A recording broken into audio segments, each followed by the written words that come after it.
Welcome back to Enchanter learning. It's me Banasa Khalid. Enchanter school മാപ്പിലേക്ക് എല്ലാ മക്കൾക്കും സ്വാഗതം. അപ്പൊ നമ്മൾ ഇന്ന് 8ാം ക്ലാസ്സിലെ സോഷ്യൽ സയൻസ് ടെക്സ്റ്റ് ബുക്കിലുള്ള ഒരു പ്രധാനപ്പെട്ട പാഠഭാഗം നോക്കാൻ പോകുന്നത്. അപ്പൊ നിങ്ങൾക്ക് എക്സാംസ് ഒക്കെ വരികയാണ്. അപ്പൊ നിങ്ങൾ ഈ ഒരു എക്സാമിന് ഈ ഒരു ചാപ്റ്ററിന് എന്തൊക്കെ പഠിക്കണം, അത് എങ്ങനെ പഠിക്കണം എന്നാണ് നമ്മൾ ഇന്നത്തെ ക്ലാസ് ഡിസ്കസ് ചെയ്യാൻ പോകുന്നത്. അപ്പൊ ക്ലാസ്സുകളൊക്കെ തന്നെ ശ്രദ്ധിച്ചിരുന്ന് മനസ്സിലാക്കാം. അപ്പൊ ഇത് ഒരു ഇമ്പോർട്ടന്റ് ആയിട്ടുള്ള ചാപ്റ്റർ ആണ്. ഇതിന് പല രീതിയിലുള്ള ക്വസ്റ്റ്യൻസ് വരാം. അപ്പൊ നമുക്ക് ക്ലാസ്സിലേക്ക് കടക്കാം. നമ്മുടെ ചാപ്റ്ററിന്റെ പേരാണ് ഇന്ത്യ ആൻഡ് എക്കണോമിക് പ്ലാൻ. എന്താണ്? ഇന്ത്യയും സാമ്പത്തിക ആസൂത്രണം. അതാണ് നമ്മുടെ ചാപ്റ്ററിന്റെ പേര്. എന്താണ്? India and economic plan. ഇന്ത്യയും സാമ്പത്തിക ആസൂത്രണം. അപ്പൊ എന്താണ് ആദ്യം എക്കണോമിക് പ്ലാനിങ് എന്ന് മനസ്സിലാക്കാം. എന്താണ് പ്ലാനിങ് എന്ന് പറയുന്നത്? എന്താണ്? ആസൂത്രണം അല്ലെ. അപ്പൊ എക്കണോമിക് പ്ലാനിങ്, സാമ്പത്തിക ആസൂത്രണം എന്നുകൊണ്ട് അർത്ഥമാക്കുന്നത് എന്താണ്? Economic planning is a preparation to achieve the economic objectives of society using available resources within specified period of time. Economic planning എന്ന് പറയുന്നത് എന്താണ്? ഒരു എന്താണ് നമുക്ക് ആവശ്യമായിട്ടുള്ള അല്ലെ, നമ്മൾ എന്താണ് നമുക്ക് ഒരു സൊസൈറ്റിക്ക് അച്ചീവ് ചെയ്യാൻ, സൊസൈറ്റി നേടിയെടുക്കേണ്ട എക്കണോമിക് ഒബ്ജക്റ്റീവ്സ്, അതായത് സാമ്പത്തികമായിട്ട് സൊസൈറ്റിക്ക് എന്തൊക്കെ ലക്ഷ്യങ്ങൾ നേടിയെടുക്കാം, ആ ലക്ഷ്യങ്ങൾ നേടിയെടുക്കുന്നതിന് വേണ്ടിയിട്ട് അതിനൊരു പ്രിപ്പറേഷൻ നടക്കുന്നു. അതിനൊരു നമ്മൾ പ്രിപ്പയർ ചെയ്യുന്നു, അതിന് നമ്മൾ തയ്യാറെടുക്കുന്നു. ഏതൊക്കെ അത് എങ്ങനെയാണ് തയ്യാറെടുക്കുന്നത്? നമുക്ക് ലഭ്യമാകുന്ന റിസോഴ്സസിൽ നിന്ന്, നമ്മുടെ ചുറ്റുപാടിൽ നിന്നുള്ള സ്രോതസ്സുകളിൽ നിന്ന് അല്ലെങ്കിൽ അവൈലബിൾ റിസോഴ്സസിൽ നിന്ന് ഒരു സ്പെസിഫിക് പീരീഡ് ഓഫ് ടൈം, ഒരു നിശ്ചിത സമയത്തിനുള്ളിൽ നമ്മൾ ഈ പറയുന്ന റിസോഴ്സ് ഉപയോഗപ്പെടുത്തി നമ്മുടെ സൊസൈറ്റിക്ക് ആവശ്യമായിട്ടുള്ള എക്കണോമിക് ആയിട്ടുള്ള സാമ്പത്തികമായിട്ടുള്ള ലക്ഷ്യങ്ങളിലേക്ക് എത്തിച്ചേരുന്നതിന് വേണ്ടിയിട്ട് പ്രിപ്പയർ ചെയ്യുന്നതിനെയാണ് എന്ത് പറയുന്നത്? എക്കണോമിക് പ്ലാനിങ് എന്ന് പറയുന്നത്. അപ്പൊ എക്കണോമിക് പ്ലാനിങ് എന്ന് പറയുന്നത് എന്താണ്? എക്കണോമിക് ആക്ടിവിറ്റീസ് എന്താണ് ആദ്യം മനസ്സിലാക്കുക. എക്കണോമിക് ആക്ടിവിറ്റീസിലൂടെയാണ് ഒരു നേഷന്റെ ഗ്രോത്ത്, ഒരു എക്കണോമിക് ഗ്രോത്ത് ഉണ്ടാകുന്നത്. നേഷൻ എക്കണോമിക് ഗ്രോത്തിലേക്ക് പോകുന്നത് എക്കണോമിക് ആക്ടിവിറ്റീസിലൂടെയാണ്. അപ്പൊ അവിടെ എക്കണോമിക് പ്ലാനിങ് വേണം. അപ്പൊ എക്കണോമിക് പ്ലാനിങ് എന്ന് പറയുന്നത് എന്താണ്? ഇറ്റ് ഇസ് എ പ്രിപ്പറേഷൻ, അതൊരു പ്രിപ്പറേഷൻ ആണ്. ടു അച്ചീവ്, എന്തിനാണ് ആ പ്രിപ്പറേഷൻ വേണ്ടത്? To achieve economic objectives of society. സൊസൈറ്റിയുടെ എക്കണോമിക് ഒബ്ജക്റ്റീവ്സിനെ അച്ചീവ് ചെയ്യുന്നതിന് വേണ്ടിയിട്ട്, അത് നേടുന്നതിന് വേണ്ടിയിട്ട് എങ്ങനെയാണ് നേടുന്നത്? അവൈലബിൾ ആയിട്ടുള്ള റിസോഴ്സസ് ഉപയോഗപ്പെടുത്തിയാണ്. അത് എത്രയാണ്? സ്പെസിഫൈഡ് പീരീഡ് ഓഫ് ടൈമിനുള്ളിലാണ്, സ്പെസിഫിക് പീരീഡ് ഓഫ് ടൈമിനുള്ളിലാണ് നമ്മൾ ഈ പ്രിപ്പറേഷൻ നടത്തി എന്ത് ചെയ്യുന്നത്? എക്കണോമിക് ഒബ്ജക്റ്റീവ് സൊസൈറ്റി നേടിയെടുക്കുന്നത്. അല്ലെങ്കിൽ എന്ത് പറയാം? എക്കണോമിക് അല്ലെങ്കിൽ സാമ്പത്തിക ആസൂത്രണം അല്ലെങ്കിൽ എക്കണോമിക് പ്ലാനിങ് എന്ന് പറയുന്നത് എന്താണ്? നമുക്ക് ലഭ്യമായ വിഭവങ്ങൾ ഉപയോഗപ്പെടുത്തി സമൂഹത്തിന്റെ പ്രധാന സാമ്പത്തിക ലക്ഷ്യങ്ങൾ നേടാൻ നടത്തുന്ന മുന്നൊരുക്കത്തെയാണ് സാമ്പത്തിക ആസൂത്രണം അല്ലെങ്കിൽ എക്കണോമിക് പ്ലാനിങ് എന്ന് പറയുന്നത്. എന്താണ്? ലഭ്യമായ വിഭവങ്ങൾ ഉപയോഗപ്പെടുത്തി സമൂഹത്തിന്റെ പ്രധാന സാമ്പത്തിക ലക്ഷ്യങ്ങൾ നേടാൻ നടത്തുന്ന മുന്നൊരുക്കത്തെയാണ് എന്ത് വിളിക്കുന്നത്? സാമ്പത്തിക ആസൂത്രണം അല്ലെങ്കിൽ എക്കണോമിക് പ്ലാനിങ് എന്ന് പറയുന്നത്. ഇനി ഈ പറയുന്ന എക്കണോമിക് പ്ലാനിങ്ങിന് എക്കണോമിക് ഗ്രോത്ത് മുന്നോട്ട് ആക്സിലറേറ്റ് ചെയ്യുന്നതിന്, കൂട്ടിക്കൊണ്ടു പോകുന്നതിന് വളരെയധികം പങ്ക് വഹിക്കുന്നു. അതായത് എക്കണോമിക് ഗ്രോത്ത് അല്ലെങ്കിൽ സാമ്പത്തിക വളർച്ച ത്വരിതപ്പെടുത്തുന്നതിൽ വളരെയധികം പങ്ക് ആര് വഹിക്കുന്നുണ്ട്? സാമ്പത്തിക ആസൂത്രണം സുപ്രധാന പങ്ക് വഹിക്കുന്നു. അപ്പൊ എത്രയാണ് എക്കണോമിക് പ്ലാനിങ് എന്താണെന്ന് ആദ്യം മനസ്സിലാക്കാം. അപ്പൊ എക്കണോമിക് പ്ലാനിങ് എന്താണെന്ന് മനസ്സിലാക്കി ഇനി നമ്മൾ അടുത്ത് പഠിക്കാൻ പോകുന്നത് എക്കണോമിക് പ്ലാനിങ്ങിന് ഇന്ത്യയിൽ എങ്ങനെയാണ് തുടക്കം കുറിച്ചതാണ്. അപ്പൊ ഇന്ത്യയിൽ എക്കണോമിക് പ്ലാനിങ്ങിന് തുടക്കം കുറിച്ചു. നമ്മൾ ആദ്യത്തെ മുമ്പുള്ള ക്ലാസ്സുകളിൽ ദാദാഭായ് നവറോജിയുടെ ഡ്രെയിൻ തിയറി അല്ലെ, ചോർച്ചാ സിദ്ധാന്തത്തെ കുറിച്ചൊക്കെ മനസ്സിലാക്കിയിരുന്നു. അപ്പൊ ഇവിടെ ആ ചോർച്ചാ സിദ്ധാന്തത്തെ എന്തിനെ കുറിച്ചാണ് മനസ്സിലാക്കുന്നത്? ഡ്രെയിൻ തിയറിയിൽ എന്താണ്? ഇന്ത്യയിലുള്ള ആളുകളുടെ അല്ലെങ്കിൽ ഇന്ത്യയിലുള്ള ഇന്ത്യയിലെ ബ്രിട്ടീഷുകാരുടെ എക്സ്പ്ലോയിറ്റേഷൻ, ബ്രിട്ടീഷുകാരുടെ ചൂഷണവും ഇന്ത്യയിലെ എന്താണ് ഡെവലപ്മെന്റ് ഒക്കെ സ്റ്റണ്ട് ആയിട്ടിരുന്നു അല്ലെങ്കിൽ മുരടിച്ചു നിന്ന ഒരു അവസരത്തിലാണ് നമ്മൾ ഡ്രെയിൻ തിയറിയെ കുറിച്ച് മനസ്സിലാക്കിയത്. അപ്പൊ ആ ഒരു സമയത്ത് എന്ത് ചെയ്തു? 1931 കറാച്ചി കോൺഫറൻസിൽ ഒരു ഡിസ്കഷൻ നടത്തി. ഇന്റർനാഷണൽ കോൺഫറൻസിന്റെ ഒരു കറാച്ചി കോൺഫറൻസ് 1931 ഉണ്ടായിരുന്നു. 1931 ഇന്ത്യൻ നാഷണൽ കോൺഫറൻസിലെ കറാച്ചി കോൺഫറൻസിൽ എന്താണ് എന്തൊക്കെ ആ ഒരു ഡിസ്കഷനിൽ ഒരു അജണ്ട, ഒരു മീറ്റിംഗിൽ ഒരു അജണ്ട വെച്ചു.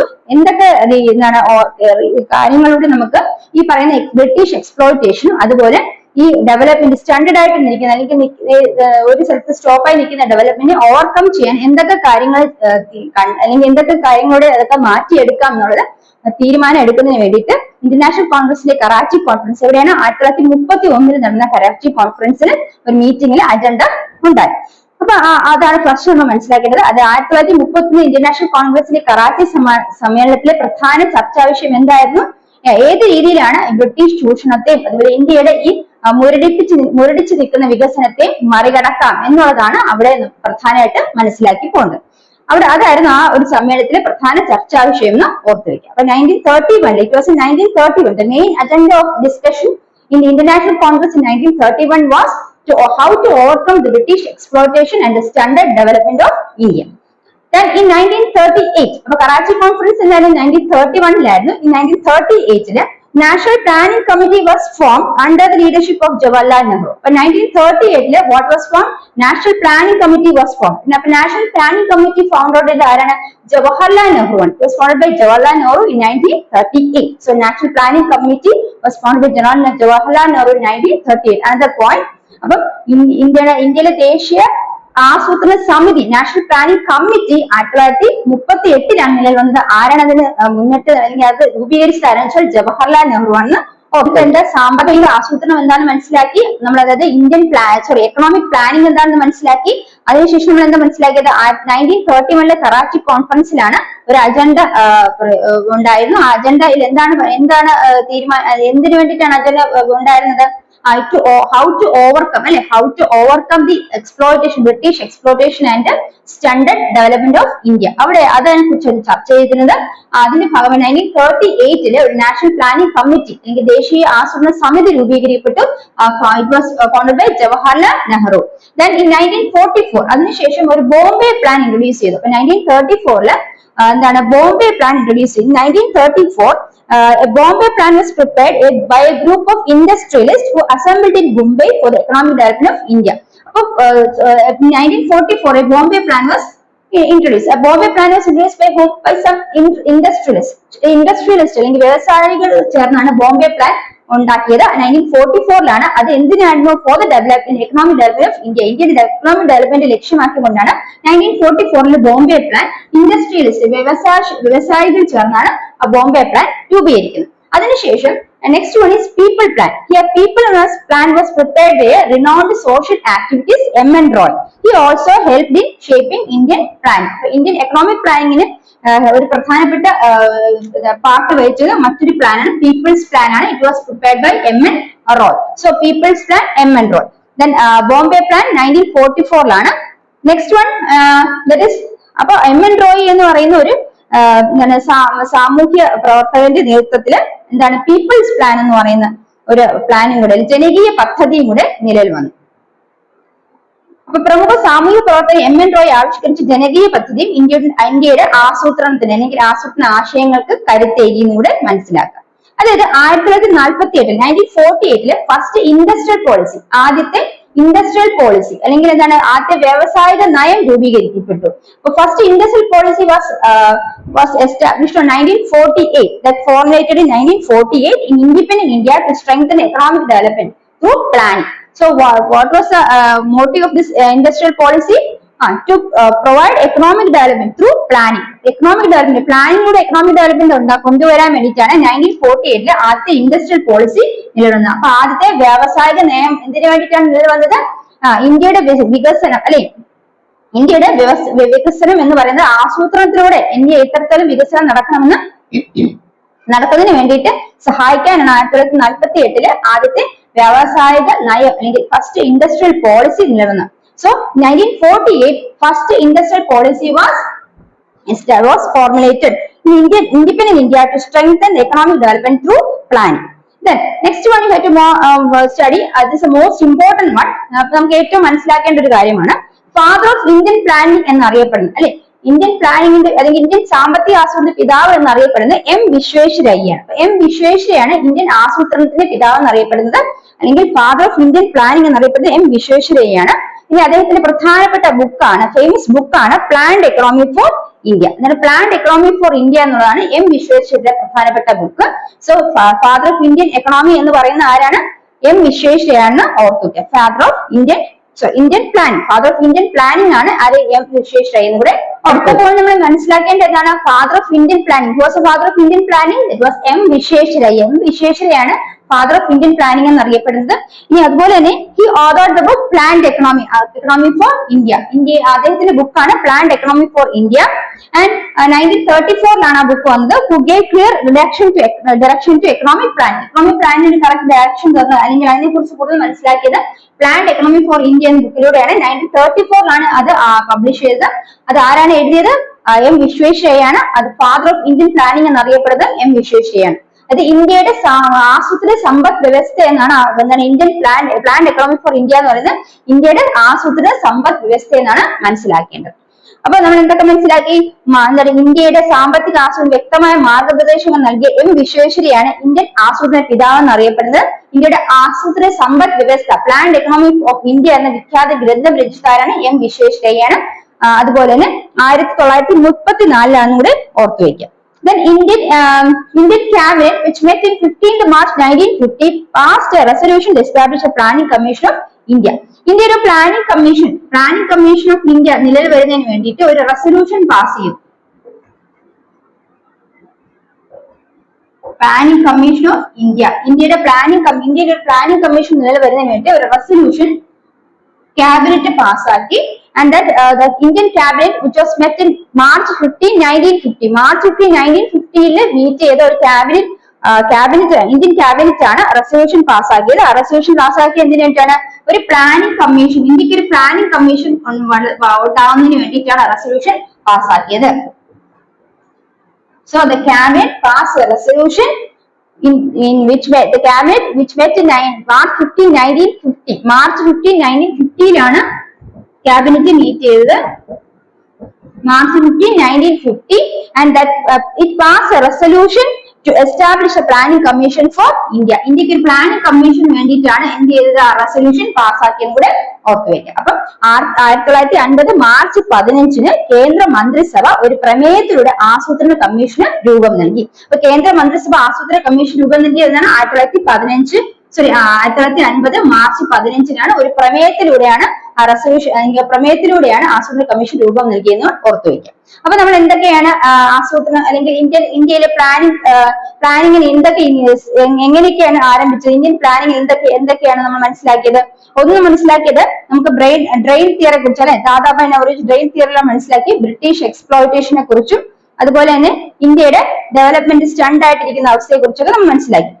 അപ്പൊ അതുപോലെ നമ്മൾ പറഞ്ഞു എന്താണ് ചോർച്ചാ സിദ്ധാന്തം, അതാണ് നമ്മൾ ഡ്രെയിൻ തിയറി എന്ന് പറഞ്ഞു അല്ലെ. അപ്പൊ economic planning, first initiation for economic planning was done even before the country got ഇൻഡിപെൻഡൻസിന് മുമ്പ് തന്നെ എക്കണോമിക് പ്ലാനിങ്ങിനെ കുറിച്ചൊരു ഇനിഷ്യേറ്റീവ് ഇന്ത്യയുടെ ഭാഗത്തുനിന്ന് എടുക്കുകയുണ്ടായി. അതിന്റെ ഒന്നാണ് ദാദാഭായ് നവറോജിയുടെ ഡ്രെയിൻ തിയറി. അപ്പൊ ആ ദാദാഭായ് നവറോജി ഡ്രെയിൻ തിയറിയിൽ നിന്ന് നമുക്ക് എന്ത് മനസ്സിലാക്കി? ഇന്ത്യൻ നാഷണൽ കോൺഗ്രസിന്റെ കറാച്ചി കോൺഫറൻസിൽ 1931 ഇന്ത്യൻ നാഷണൽ കോൺഗ്രസ് കറാച്ചി കോൺഫറൻസിൽ എന്താണ് ഒരു അജണ്ട പ്രൊവൈഡ് ചെയ്തു.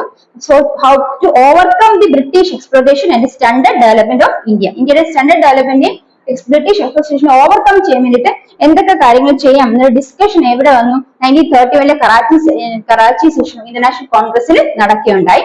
ഇനി അതിന്റെ ഭാഗമായിട്ട് 1938 ഒരു national planning committee was developed. ഒരു national planning committee was formed in 1930 under the leadership of Jawaharlal Nehru. And it was followed by Bombay Plan 1944, and that was prepared by a group of industrialists, and they assembled in Bombay for the economic development of India. Then the People's Plan was prepared by a renowned social activist M.N. Roy, that also helped in shaping Indians' planning. Then first industrial policy 1948 was formulated in independent India for what? To strengthen the economic planning of economic development through plan. To strengthen economic development through plan. Then the father of Indian planning was Vishveshwaraya. Who was the father of Indian planning? M. Vishveshwaraya. And he authored a famous book, Planned Economy for India. And that is in 1934, which give a clear direction to economic planning. Then the Indian cabinet which set up Indian cabinet which met in March 15, 1950, passed a resolution for what purpose? To establish a planning commission for India. അപ്പൊ സ്വാതന്ത്ര്യം ലഭിക്കുന്നതിന് മുമ്പ് തന്നെ സാമ്പത്തിക ആസൂത്രണത്തെ കുറിച്ച് ഇന്ത്യയിൽ തുടക്കം കുറിച്ചിരുന്നു. സാമ്പത്തിക ആസൂത്രണം ഇന്ത്യയിൽ തുടക്കം കുറിച്ചിരുന്നു. അപ്പം അത് നമ്മൾ മനസ്സിലാക്കിയ 1930 ഇന്റർനാഷണൽ കോൺഗ്രസിലെ കറാച്ചി സമ്മേളനത്തിൽ വെച്ച് പ്രധാനപ്പെട്ട ചർച്ചാ വിഷയം എന്തായിരുന്നു? ബ്രിട്ടീഷ് ചൂഷണവും അതുപോലെ ഇന്ത്യയുടെ ഈ മുരടിച്ചു നിൽക്കുന്ന വികസനം എത്തരത്തിലും അതിൽ നിന്ന് മുന്നേറി വരാം എന്നതിനെ കുറിച്ചായിരുന്നു അവരുടെ ചർച്ചാ വിഷയം. അതിനുശേഷം അതിനെ തുടർന്ന് 1938 ഒരു ദേശീയ ആസൂത്രണ സമിതി, അത് നാഷണൽ പ്ലാനിംഗ് കമ്മിറ്റി നിലനിൽക്കുന്നു. ആരുടെ നേതൃത്വം അല്ലെങ്കിൽ ആരുടെ അധ്യക്ഷതയിലാണ്? ജവഹർലാൽ നെഹ്റുവിന്റെ നേതൃത്വത്തിലാണ് ഈ പറഞ്ഞ ദേശീയ ദേശീയ ആസൂത്രണ സമിതി നിലവിൽ ദേശീയ ആസൂത്രണ സമിതി അല്ലെങ്കിൽ നാഷണൽ പ്ലാനിംഗ് കമ്മിറ്റി നിലവിൽ വന്നത്. അതിനെ തുടർന്ന് 1944 ഇന്ത്യയിലെ ഒരു സംഘം വ്യവസായികൾ ചേർന്ന് ബോംബെ നഗരത്തിൽ വെച്ച് ബോംബെ പ്ലാൻ തയ്യാറാക്കി. അതും ഇന്ത്യയുടെ സാമ്പത്തിക വികസനത്തിന് ലക്ഷ്യമാക്കി വെച്ചുകൊണ്ട് തന്നെയായിരുന്നു. ആ ബോംബെ പ്ലാൻ തുടർന്നാണ് സാമൂഹ്യ പ്രവർത്തന MN റോയുടെ ജനകീയ പദ്ധതി അല്ലെങ്കിൽ പീപ്പിൾസ് പ്ലാൻ നിലവിൽ വരുന്നത്. ഇനി അവിടെയും ആസൂത്രണ ആശയങ്ങൾക്ക് കൂടുതൽ ഇമ്പോർട്ടൻസ് കൊടുത്തു. വികസനത്തിനാണെങ്കിൽ ഇന്ത്യയുടെ വികസനത്തിന് ലക്ഷ്യമാക്കിക്കൊണ്ടാണ് ആ ഒരു പ്ലാൻ നിലവിൽ വന്നത്. ഇനി അതുപോലെ തന്നെ ഇന്ത്യയുടെ സാമ്പത്തിക ആസൂത്രണ വ്യക്തമായ മാർഗദർശനം നൽകിയതാണ് M വിശ്വേശ്വരയ്യ. അദ്ദേഹത്തെ ഇന്ത്യൻ ആസൂത്രണ പിതാവ് എന്നറിയപ്പെടുന്നു. അതുപോലെ അദ്ദേഹത്തിന്റെ പ്രധാനപ്പെട്ട ബുക്കാണ് പ്ലാൻഡ് എക്കണോമി ഫോർ ഇന്ത്യ, അല്ലെങ്കിൽ ഇന്ത്യയുടെ ആസൂത്രണ സമ്പദ് വ്യവസ്ഥ എന്നാണ് പുസ്തകത്തിന്റെ പേര്. അത് രചിച്ചത് M വിശ്വേശ്വരയ്യാണ്. ഇനി 1950 മാർച്ച് 15 കേന്ദ്ര മന്ത്രിസഭ ഒരു പ്രമേയത്തിലൂടെ ആസൂത്രണ കമ്മീഷൻ രൂപം നൽകിയുണ്ട്. അപ്പൊ ആസൂത്രണ commission planning commission for India നിലവിൽ വന്നതാണ് 1950 മാർച്ച് 15 കൂടെ ഓർത്തുവയ്ക്കുക. അത്രയും കാര്യങ്ങൾ നമ്മൾ ഇന്ത്യയിലെ എക്കണോമിക് പ്ലാനിങ്ങിന് എങ്ങനെ തുടക്കം കുറിച്ചു എന്ന് ചോദിച്ചാൽ നമ്മൾ മനസ്സിലാക്കേണ്ട വസ്തുതകൾ. അപ്പൊ ഇത് കഴിഞ്ഞ് കഴിഞ്ഞാൽ നമ്മൾ ടെക്സ്റ്റ് ബുക്കിൽ ഒരു ഫ്ലോ ചാർട്ട് കൊടുത്തിട്ടുണ്ട്. അപ്പൊ ആ ഫ്ലോ ചാർട്ട് നമ്മൾ മനസ്സിലാക്കേണ്ടത് 1938 എന്ത് സംഭവിച്ചു? 1938 നാഷണൽ പ്ലാനിംഗ് കമ്മിറ്റി അല്ലെ ദേശീയ ആസൂത്രണ സമിതി നിലവിൽ വന്നത്. നാഷണൽ പ്ലാനിംഗ് കമ്മിറ്റി എങ്കിൽ ദേശീയ ആസൂത്രണ സമിതി നിലവിൽ വന്നത് 1938 അടുത്ത 1944 എന്ത് സംഭവിച്ചു? 1944 ബോംബെ പ്ലാൻ നിലവിൽ വന്നത് മനസ്സിലാക്കുക. അടുത്ത 1948 ആദ്യത്തെ ആദ്യത്തെ വ്യാവസായിക നയം ഫസ്റ്റ് ഇൻഡസ്ട്രിയൽ പോളിസി വരുന്നത് 1948 മനസ്സിലാക്കുക. ഈ 1950 പ്ലാനിംഗ് കമ്മീഷൻ അല്ലെ ആസൂത്രണ കമ്മീഷൻ നിലവിൽ വന്നത്. പ്ലാനിംഗ് കമ്മീഷൻ അല്ലെങ്കിൽ ആസൂത്രണ കമ്മീഷൻ നിലവിൽ വന്നത് 1950 മാർച്ച് 15 കൂടെ ഓർത്തുവെക്കുക.